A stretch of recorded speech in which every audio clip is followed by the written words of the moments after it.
Espinosa, and I am a dietetic intern and nutrition graduate student at Texas Women's University in Denton, Texas. So I know shopping for food can be a little bit confusing, but what I'm going to do today is try and make that a little bit easier on you all. And specifically, I'll be talking about shopping for fruits and vegetables. Before we get started, I'm just going to kind of go over a couple of general rules that I kind of follow before I get started with buying fruits and vegetables. So the first big rule is to follow the rainbow. And this doesn't mean looking for a pot of gold, but what it actually means is that you want to make sure that you get different fruits and vegetables of each color type, just like the rainbow. And this is because each color has a different set of nutrients, vitamins, minerals, and antioxidants that is special to that color. The second big tip that I always follow is checking the dates. And this is really important because you want to ensure that you're getting the freshest produce you can. One thing that I do is I always check the dates in the line with the products that are placed. A lot of times the grocery stores will place the oldest products in the front and the newest products in the back. So what I'll do is I'll actually grab those newest products in the back, see if the date is fresher, and if it is, I'll throw it in the cart. Third tip is to try new things. Now I know that you could get into a routine and you've got your favorite fruits and vegetables, and that's totally fine. But I encourage you to just try a new fruit or vegetable, one that maybe you haven't tried in a while or one that you've never tried at all. So what I'm going to do is talk a little bit about fruits and vegetables, and I'll start out with fruits and some of my tips I have for that. So one of the first fruits that is one of my favorites are bananas. So bananas are awesome because they're a great source of potassium and B6. And one of the things that I always look at when I'm buying bananas is to look at their color.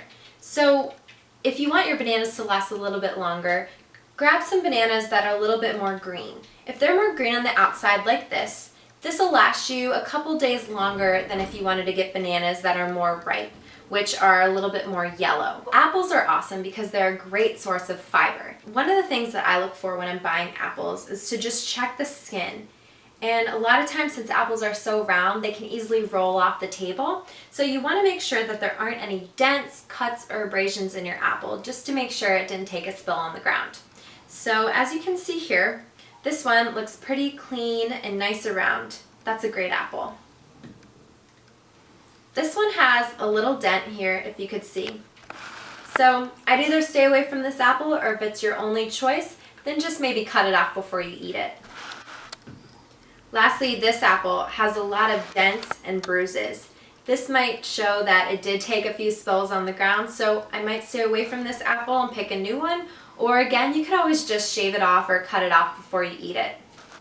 Next, I'll talk about berries. So berries are awesome because they are jam-packed with antioxidants. One of the biggest things that I would recommend when buying berries is to actually check the package over. A lot of times with berries is there can be some sneaky berries in the back that may have already started molding. And that's okay because berries don't have a thick skin around them. It means that microbacteria or microorganisms can start getting in there a little bit earlier. So you just want to make sure you check through the bottom, make sure there aren't any berries hiding under there that have started to get moldy or soggy. Another thing you could do is always buy berries frozen. And these are awesome because they're a really easy way to make a smoothie in the morning, and it's already been frozen, so you have it nice and cold, ready to go.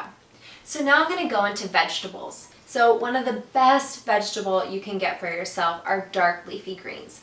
The reasons why dark leafy greens are so important is because they're a great source of vitamin K, vitamin A, calcium, iron, you name it, they're a source of it. The one thing you can do too if you don't feel like buying a fresh thing and cutting it up and washing it are these boxes of pre-washed and pre-cut lettuce. So here it's triple wash, so that means that it's already been washed, you don't have to get it through the water again, and it's already in a nice salad size, so you don't have to worry about cutting it. This is great if you're on the go and you need to make a quick salad. So avocados are awesome because they're a great source of healthy fats that are wonderful for your diet, and it'll help keep you fuller longer.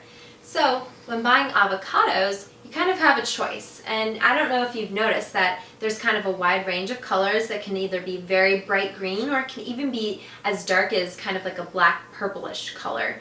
If it's soft and dark, that means it's very ripe and ready to go, and you can go ahead and eat it that night.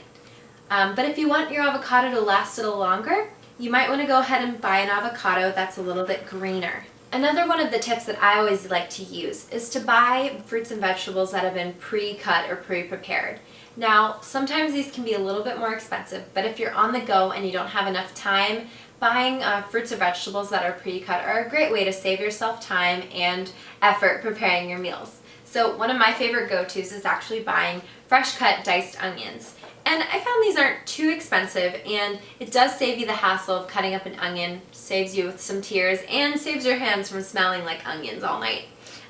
So these are really simple. They come fresh cut, and you can just throw them in a pan if you want to make a fresh pasta dish, or even throw them on top of a salad to just get that extra bite.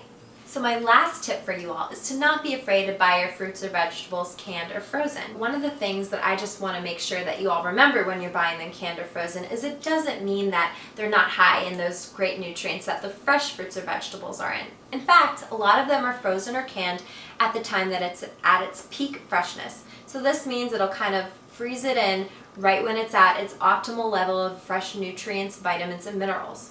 So what I have here are just some cans of vegetables. And just to show you that they're super easy, some of them even come with an easy open pack to just make things a little bit more convenient for you. But a couple of things to remember when you are buying canned fruits or vegetables. With the vegetables, you want to make sure that there isn't a high salt content. So a lot of the cans can actually say no salt or no sodium added. Now with fruits, they a lot of times can be sitting in a lot of sugar and syrup. So you want to look for those cans or bottles that say either no sugar added or 100% fruit juice, and stay away from the fruits that are either in a light syrup or a heavy syrup. That just means that there's a lot of sugar that's been added to that. So you want to make sure that you stay away from as much added sugar as you can. So that's about everything I have today on tips and tricks for you all when you're going shopping for fruits and vegetables. I hope you can find it helpful next time you're at the grocery store.